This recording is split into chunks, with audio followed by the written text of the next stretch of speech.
সমস্ত উপস্থিত সেনাবাহিনী মণ্ডল কংগ্ৰেসেৰ সম্মানীয় সভাপতিদ্বয়ে আজি আমাৰ এই সভাত উপস্থিত সেনাবাহিনী গাঁও পঞ্চায়েতেৰ আঞ্চলিক পঞ্চায়েতেৰ সদস্য পদৰ প্ৰাৰ্থী মোহাম্মদ আলী ডাঙৰীয়া আজি এই মঞ্চত উপবিষ্ট জ্যেষ্ঠ নাগৰিক সমাজ কংগ্ৰেছৰ বিভিন্ন স্তৰৰ বিষয় বিষয়াসকল আজি এই সভাৰ সন্মুখত বহি আসন অলংকৃত কৰা মোৰ পিতৃ সমতলীয় অভিভাৱকসকল যুৱ বন্ধুসকল আৰু শ্ৰদ্ধাৰ কংগ্ৰেছ প্ৰেমী ৰাইজ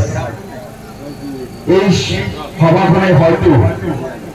পঞ্চায়ত নিৰ্বাচন 2025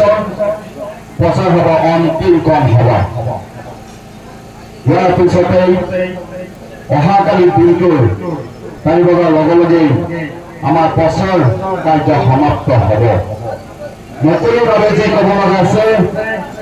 আজি এইখন সভাতে আমি ক'ব লাগিব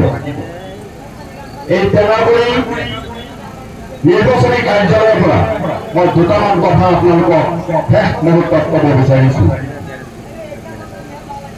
যি নিৰ্বাচন এই নিৰ্বাচন বা এই কাৰ্যালয়ৰ পৰা মই আজি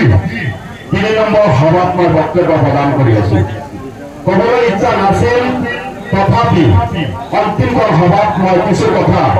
আপোনালোকৰ আগত উপস্থাপন কৰিব বিচাৰিছো এই কাৰণেই 2025 চনৰ যে পঞ্চায়ত নিৰ্বাচন এই নিৰ্বাচন এই জাতিটোৰ ভৱিষ্যত সুৰক্ষিত কৰা এক নিৰ্বাচন এই নিৰ্বাচনৰ জৰিয়তে হিমন্ত বিশ্ব শৰ্মা চৰকাৰক আমি বুজাই দিব লাগিব অহা 2026 চনৰ যে বিধানসভা নিৰ্বাচন আছে সেই নিৰ্বাচনত বিজেপি অসমৰ পৰা চিৰ বিদায় ল'ব আপুনি মানুহক মানুহ হিচাপে গণ্য নকৰে বিভিন্ন জাতি জনগোষ্ঠী বৰ্ণ ধৰ্ম ভাষা ভাষীৰ লোকে আমি এই অসমৰ মিলন ভূমি হিচাপে বসবাস কৰা আমি এক অসমীয়া এই অসমীয়া জাতিটোক হিন্দু নামত মুছলমানৰ নামত বিভাজনৰ সাম্প্ৰতিক ৰাজনীতি কৰি আমাৰ যি অসমীয়া জাতি শক্তিৰ বান্ধোন আছিলে সেই বান্ধোন আপুনি দুৰ্বল কৰি পেলাইছে আমি এক অসমীয়া জাতি অসমৰ বুকুত ৰাজনৈতিকভাৱে হওক সামাজিকভাৱে হওক যিকোনো ক্ষেত্ৰতে হওক আমি এক আছো আৰু ভৱিষ্যতে থাকিম তো ৰাজনৈতিক ক্ষেত্ৰত সদায় নিৰ্বাচন কৰি শাসনৰ জৰিয়তে তেখেতে হাতৰ মুঠিত ৰাখিছে মই আজি ক'ব বিচাৰিছো ডিলিমিটেশ্যনৰ জৰিয়তে সমষ্টিবিলাক হিন্দু মুছলমান কৰা হৈছে আজি লেফটি গাঁৱৰ জাগিৰ সমষ্টিত আছে সেই সমষ্টি সংখ্যালঘু মানুহক লাহনগেট সমষ্টি সংযুক্ত কৰি আজি 10 পৰা 15 কিলোমিটাৰ দূৰত থকা সেই মানুহখিনি আজি ভোলাগড় সংযুক্ত বা লাহনগেট সংযুক্ত স্থাপন কৰিব লগা হৈছে যি ৰাস্তা ঘাট বিভিন্ন সমস্যাৰ লগত জড়িত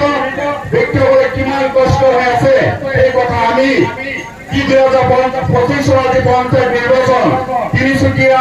টেঙাগুৰি বালিমৰা ভোলাগাঁও বোৱাৰীমেলি সৰ্বদা ৰেপটি গাঁৱৰ যি পঞ্চায়ত নিৰ্বাচনৰ প্ৰচাৰ চলালো আৰু তেনেকুৱা ভাত কেনেকুৱা কষ্ট হয় সেই কথা মৰ্মে উপলব্ধি কৰিছো তথাপি যিহেতু আমাৰ গোলাঘাট জিলা পৰিষদৰ অন্তৰ্গত হৈছে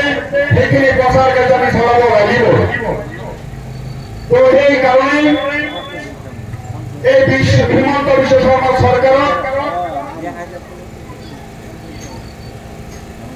চৰকাৰক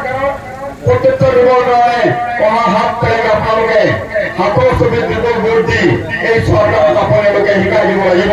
2025 চনত যে বিধানসভা আছে এই বিধানসভাত আপোনাক এণ্ট্ৰি কৰি দিয়া হ'ব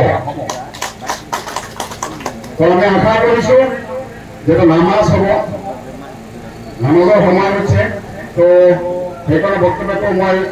অলপতে সমাপ্ত কৰি আপোনালোকক কৈছো ক্ৰছিং ভোট নকৰিব মই ক্ষমা খুজিছো যে মই কাউন্সিলৰক দিম জিলা পৰিষদক নিদিওঁ জিলা পৰিষদক দিম কাউন্সিলৰক নিদিওঁ এই কামটো আপোনালোকে কমচে নকৰিব অন্তিমখন সভাত আপোনালোকে 2 হাত জোৰ কৰি আমি অনুৰোধ কৰিছো এই কাম আপোনালোকে নকৰিব যদি মোবাশ্বৰ আহমেদ দীপৰ গুৰুসকলক জয়যুক্ত কৰাব আমাৰ কাউন্সিলৰ মহম্মদ আলীক যদি বিপদ পৰা জয়যুক্ত কৰাব বিচাৰিছে আপোনালোক চিন নকৰিব আপোনাৰ হাতে হাতে ভোট দিব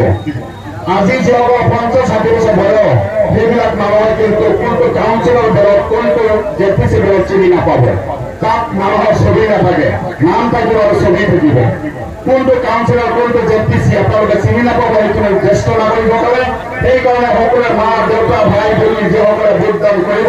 সকলোকে ক'ব দুটা হাতৰ ছবি থাকিব দুটা হাতৰ ছবিত আপোনালোকে ভোট দিব আৰু যিটো মেম্বাৰ বিলাক থাকিব আপোনালোকে ইচ্ছা মতে যিজন প্ৰাৰ্থী আপোনালোকে ভাল লাগে সেইজন প্ৰাৰ্থীক আপোনালোকে ভোটদান কৰিব তেতিয়াহে আমি দুজন প্ৰাৰ্থীক আমি জয়যুক্ত কৰাৰ সমান ভোটত আগুৱাই লৈ যাব পাৰিম এইজন মহম্মদ আলী ডাঙৰীয়া শেষ বাৰৰ কাৰণে আপোনালোকৰ আগত মই আপোনালোকক অনুৰোধ কৰিছো আপোনালোকৰ দেশৰ নাগৰিক সন্তান সমাজৰ লগত জড়িত এজন ব্যক্তি স্বভাৱ চৰিত্ৰ আৰম্ভ কৰি সকলো সামাজিক কামত তেওঁ খুবেই এক্টিভভাৱে মই পাইছো আপোনালোকৰ সন্তান আপোনালোকৰ গাঁৱৰ দাদা বা আপোনালোকে চিনি পায় আপোনালোকৰ সমাজত ডাঙৰ হৈছে আৰু গাঁৱৰ গাঁৱে তেওঁ যি সামাজিক কাম কৰিব আগবাঢ়ি আহিছে হাতৰ যদি ভোট দি মহম্মদ আলী ডাঙৰীয়া 5 বছৰৰ কাৰণে আঞ্চলিক পঞ্চায়তৰ সদস্য হিচাপে নিৰ্বাচিত কৰি সমাজ সেৱাৰ কাৰণে আপোনালোক সুযোগ প্ৰদান কৰিব বুলি মই আপোনালোকক অনুৰোধ কৰিছো 71 হাতৰ যদি ভোট দি 7 তাৰিখত আপোনালোকে বিপুল ভোটত জয় কৰাব বুলি মই আশা কৰিছো আৰু এই সুযোগতে আপোনালোকক যদি ৰাজনৈতিকভাৱে মই যিখিনি কথা আপোনালোকৰ আগত উপস্থাপন কৰিছো বিভিন্ন সময়ত আহি পেলাই আপোনালোকৰ নিৰ্বাচনী কথা পাতিছো ইয়াত যদি